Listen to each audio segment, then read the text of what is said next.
What an honor it is to be with you. And what an honor it's been to be with you for about the past 9 months. I have thoroughly enjoyed being a part of your ministry here at First Presbyterian. And I've been asked to come potentially, I think, to let you know or have you an opportunity to know a little more about me. Um, there are three reasons that I'm standing in front of you today. One, of course, is to let you know and to witness to the hand of God in my life, which has been very strong all of my life. I laughingly say I am a cradle Presbyterian. I was raised in Rock Lake Presbyterian Church in South Charleston, West Virginia. And I played very much, we did the same sort of thing in my Sunday school classes when I was growing up.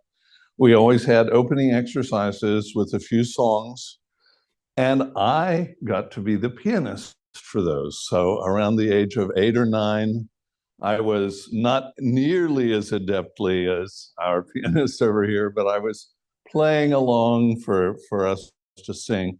And then at the age of 12, I played my first church service. So the hand of God was there early off.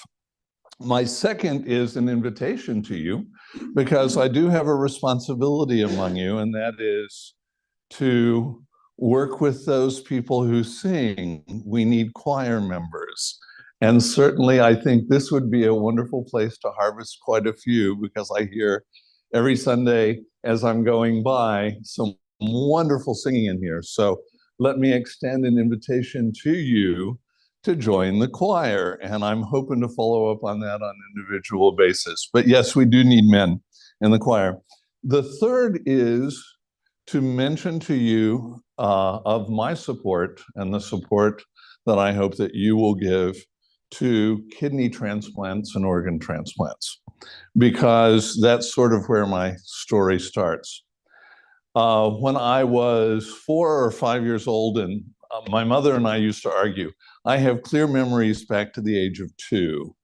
And so I remember things a little frighteningly too well sometimes. But around 4 or 5 years old, I noticed that my dad had been ill. And this was something that was unusual. I didn't really understand or comprehend everything that was going on, but I knew that he was sick, in and out of the hospital. By the age of 6, that was totally realized, because we had discovered at that time that he had something called polycystic kidney disease, PKD. Polycystic kidney disease is an inherited disease, so that there's a 50-50 chance of one of the parents passing it on to the child. Somehow or another, when he passed away at age 36, I was 6 years old, I had that idea that this was something that I was going to be dealing with. There was no reason to expect that diagnosis or anticipate that diagnosis. But at 6 years old, people said, "You're so much like your dad. You are like your dad. You know, you've always heard chip off the old block." Well, apparently that came with polycystic kidney disease.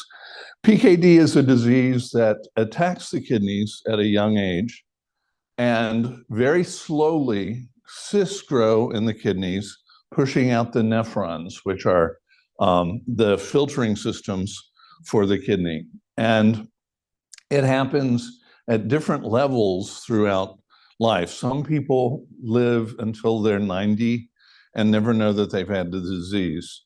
More typically, it is in your 30s. My aunt died at 36, my grandfather at 38.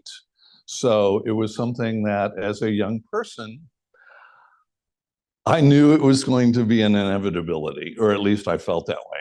And of course, later on in life, I was diagnosed with that disease. It is incurable. There is no treatment. Fundamentally, the only treatment is dialysis, which I know that you know is a very debilitating process.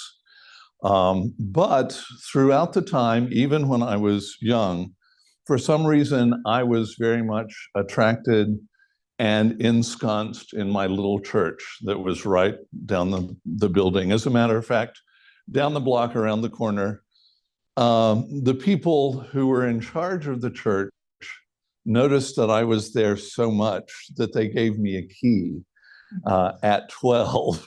So here I am, my trusty key to the church, and I spent a lot of time there. At that point, it was an understanding for me that I was going to be a part of and dedicated to the work of the church. So my calling, if you will, was a very early one. There was one of the founding members of the church, Pearl Ingram, who said to me, "You're going to be a preacher. You're going to be a minister." I never quite saw myself in that role. But in the service of God, I certainly saw that that was a part of what I would be doing all the way through life. And as that continued, I was certainly a part of the church. Anytime the church doors were open for any purpose, I was there. They almost had to run me out several different times to maintain all of that contact. And it's that church contact and that heavy influence in my church from an early age that I think brought me through. I was diagnosed at, I think I was about 28, 29 years old, where they said, "Yep, you have it." So no, it's usually that was something that number. I knew that I was going to deal with. In 1960, when my father passed, transplant was not even a thought of thing. They had done one kidney transplant that had lasted maybe for a few months, but that was about it. So after that, that was something that I didn't, or my dad didn't have any possibility of looking forward to, but I did. And I didn't know how this was going to happen. Just as a little aside, PKD is a very interesting disease in that the kidney grows cysts, but then the nephrons also try to multiply and get larger. So in a normal kidney, two kidneys together weigh about a pound. In my kidneys, when they actually removed both of them, they were about 47 pounds together. So it's quite a thing, and it invaded the entire body cavity. So people today with PKD most often have to have their kidneys removed. Now, thinking about that, of course, as a child and a young adult and all, I prayed, miracle cure. Come on, God, take care of me. I'm here in your service. You got to do this. And God doesn't work the way that we think he's going to work. I kind of had that feeling of God's going to take care of this, but I didn't know how. At one point, my doctor said, you probably need to go on to a specialist at this point and check into this because the kidneys are getting bigger. So I went to, and I know this is going to cause mixed reactions in the room. I went to Duke University Hospital. So I am a big Duke supporter for obvious reasons. I laughingly say I have kids at Duke. 2 kidneys are there. According to what I understand, they are display items at this point.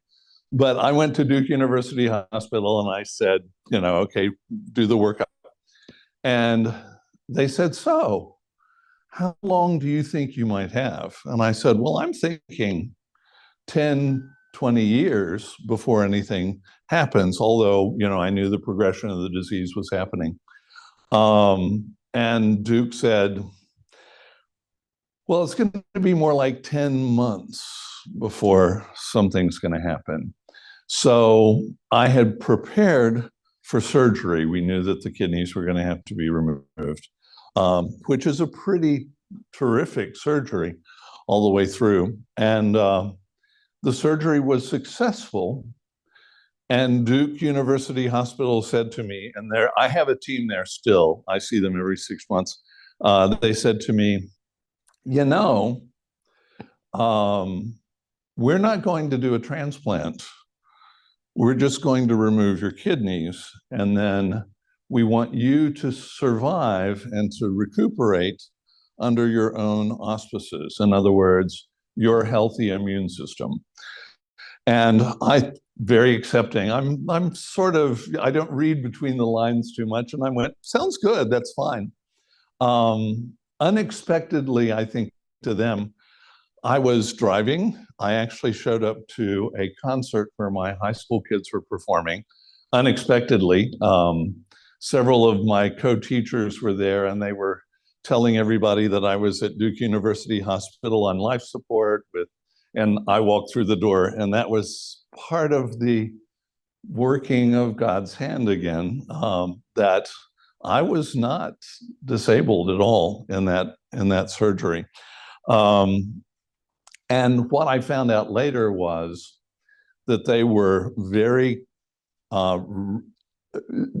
cautious as to taking a kidney from a living donor or a deceased donor that was a valuable organ and putting it into somebody who might not live. So they were actually waiting to see how I would do, expecting me not to make it. 20 days later, I showed up at the hospital and they said, okay, this is somewhat amazing. You're okay, and we're going to go ahead with the transplant. Another working of God's hand. I have a distant cousin.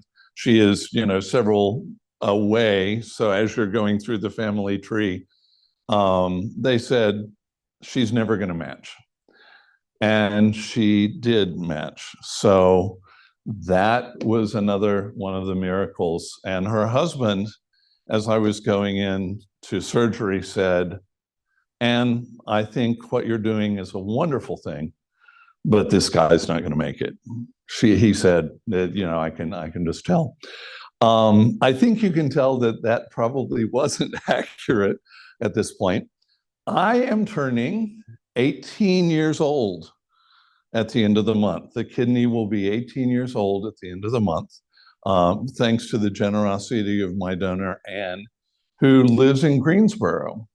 Anne is an interesting character. She said, I'm going to do this for you, and under all of the expectations, plus under mine, I don't want you to feel connected to me at all. So no, we don't, it doesn't have to be a big buddy, I've got to pay you back, that sort of thing. She said, I want you to live your life. So that was when I first understood very strongly that God's hand was at work all the way through this. So at that point, I said, he's not done. He's not done with me. So I have continued now in church music and music ministry, and all of those things, save COVID here and there a little bit, but all of those things have come to fruition.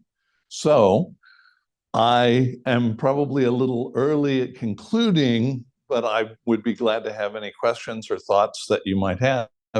But God and I have been shoulder to shoulder for quite a few years at this point. And standing before you, I think you are seeing God's work at hand, because he is the one that made all of these things a possibility for me, for my survival. And the last time I went to Duke, I celebrate my birthday every year on January 30th. That is the kidney anniversary, and I celebrate it by going to Duke University Hospital and seeing about 15 different surgeons and medical people. So it's quite a celebration. And each time they say, I'm not sure why, all of your labs are fine, all of your vital signs are fine, everything is okay, go away, just leave. We don't need to see you. So I anticipate that this visit is going to be the same at the end of the month. But that is, in brief, the story of how God has worked through me and how God continues to work with me and through me here at First Presbyterian Church. It's an honor to be with you and an honor to be leading you in music.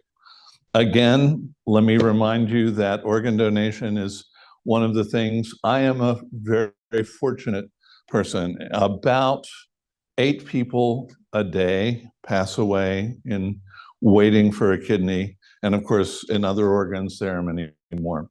So I know that you will be encouraged and encourage your friends and your family to look at the possibility of either live organ donation, liver, kidneys are all transplantable. I'm also happy to announce that Anne in Greensboro is doing wonderfully. So again, God's work going on.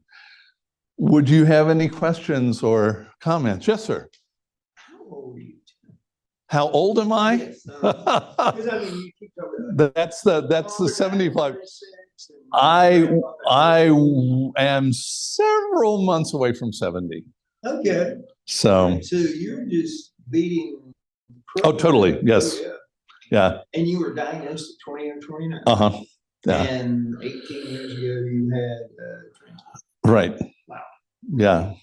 So, yeah. I mean, just going from 29 to 52 is amazing. Yes. Yeah. Dealing with all of the side effects. High blood pressure.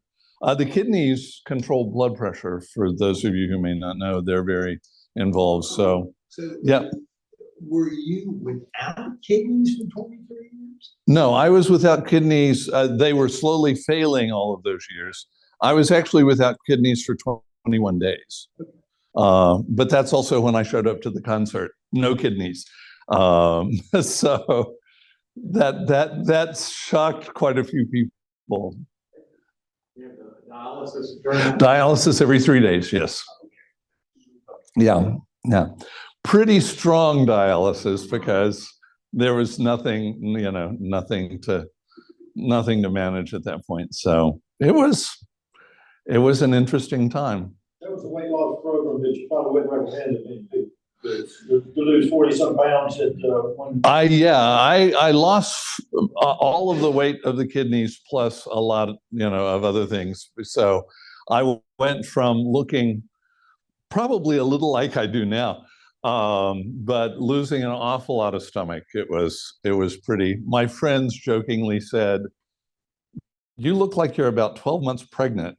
I nothing you can do about that. So PKD patients typically develop quite a stomach. What brought you to North Carolina? Pardon? What brought you to North Carolina? What brought me to North Carolina? Your music program. Actually, in combination, if you aren't aware, there's a handbell group called Charlotte Bronze. Charlotte Bronze handbells have been in existence for 13 years. So I took early retirement from my school job. It was one of those things that I thought, is this what I want to do for the rest of my life? And I decided no. So I was able to retire.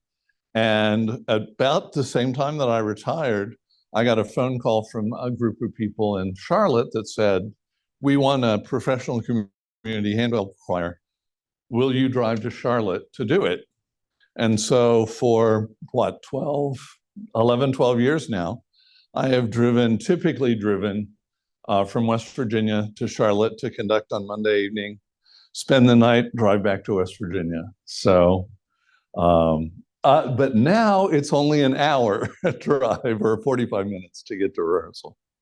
So both of those things. Charlotte Bronze is very happy that I'm a lot closer at this point. So I'm keeping that going. Are you enjoying this? I am totally enjoying this. Yes, absolutely. You have one of the most talented, most active music ministries of many churches. So you're very fortunate. Many programs, handbell programs, choral programs. A good friend of mine in, I'm trying to think of where they are, Myers Park maybe, they were saying that their choir is down to 2 people. And other things. So COVID has taken its toll all the way through. But you have a very active, very vital music ministry, and I'm happy.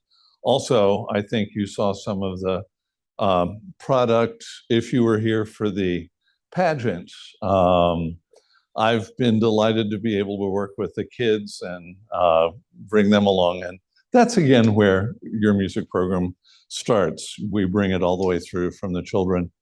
And my background in that line, I taught elementary music K-6 for 18 years before I went to the high school. So children are definitely in my wheelhouse. That's been a part of what I've been doing.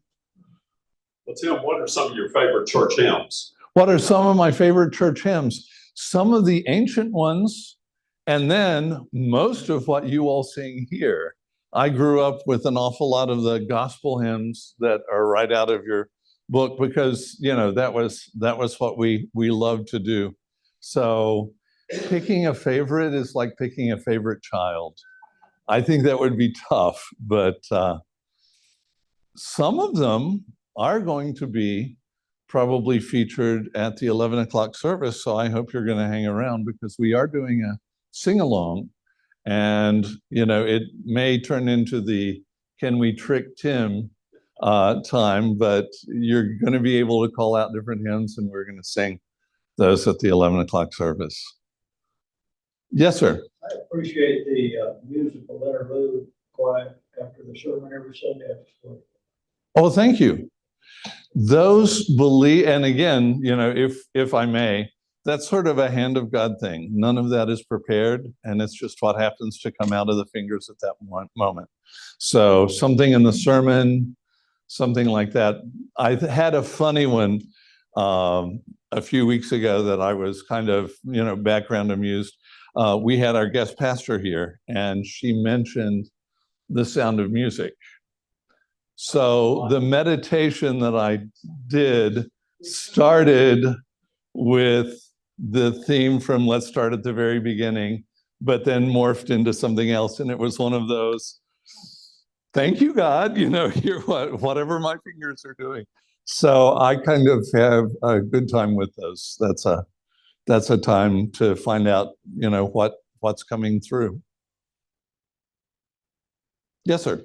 So I have young kids that were in the past. So first, thank you for what you're doing. That's very important for us coming back to the church, having grown up here, for our kids to enjoy music at church and kind of have that as their foundational exposure to music. So thank you for what you're doing with that. They really enjoyed the pageant and also the sing-alongs they've been doing services. Well, that I think, you know, getting the kids at an early age is a very important thing to make sure. I often say, you know, the importance and the power of music. Music is often frightening. I am very scared often when I'm doing music because it's so powerful and we don't understand exactly how powerful it is. But it's probably the primary and best way of learning. How did you learn your alphabet? Did you learn A, B, C? No, you didn't. You sang it.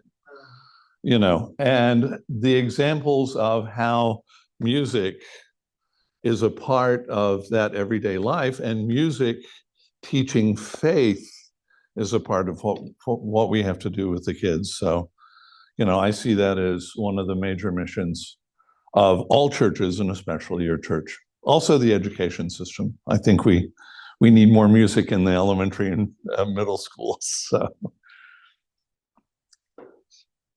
Some of the old traditional songs that at least a lot of us older folks grew up on. Yeah, are you going to try to maybe intertwine some of those back? Absolutely, yeah. We've done it some. Sometimes we're confined. The pastors have a definite idea or a theme and want to reflect that in the music. But there have been some times that I've snuck in a few here and there. So I had somebody comment, I think early off when I was here, that they had not heard or sung a hymn yet that they weren't familiar with in my first 6 to 8 weeks. There was that familiarity. And I think that's an important part. Learning new hymns is also an important part, but our new hymnal is very good in that line, and I'm very appreciative. I actually am friends with several of the people who were on the editorial team for Glory to God. And they said, what a task we had, because it's like having all of your family pictures, every photograph that's ever taken, lying out in front of you, but you have to put together one photo album. Which pictures are you going to take? Which pictures are you going to leave out? Which ones are going to be in there? Which ones are going to, are you going to put the new pictures in? Are you going to put the old pictures in? How many of those were you going to put in? So what a task they had to put together the new hymnal. And we can still supplement quite a bit from other sources. And that's what I'm hoping to do, for sure. If I am the designated person, as it were. Yeah.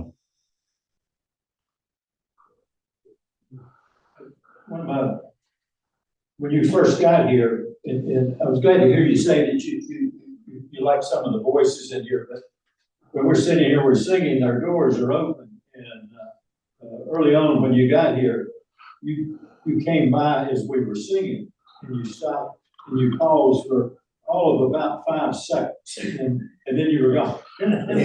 Well, yeah. That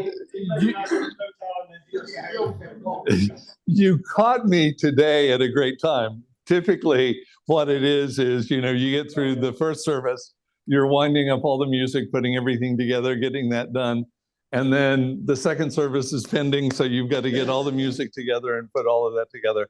And I was intending just to breeze on by, you know, it's like that. And I stopped. I had to stop. It really was a glorious sound. You all are definitely. Why don't you take and listen. The other invitation that you must think about and accept, I think you need to sing as a Sunday school class at church on a Sunday morning.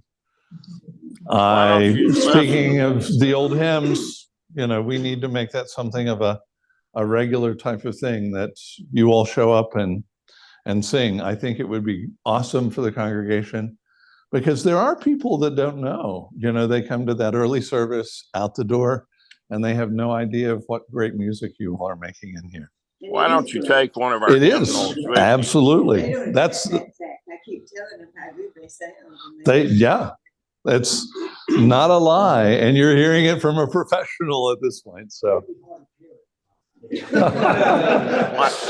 I don't think so. Why don't you take one of our hymnals with you? We'll give you one of our hymnals. Well, thank you.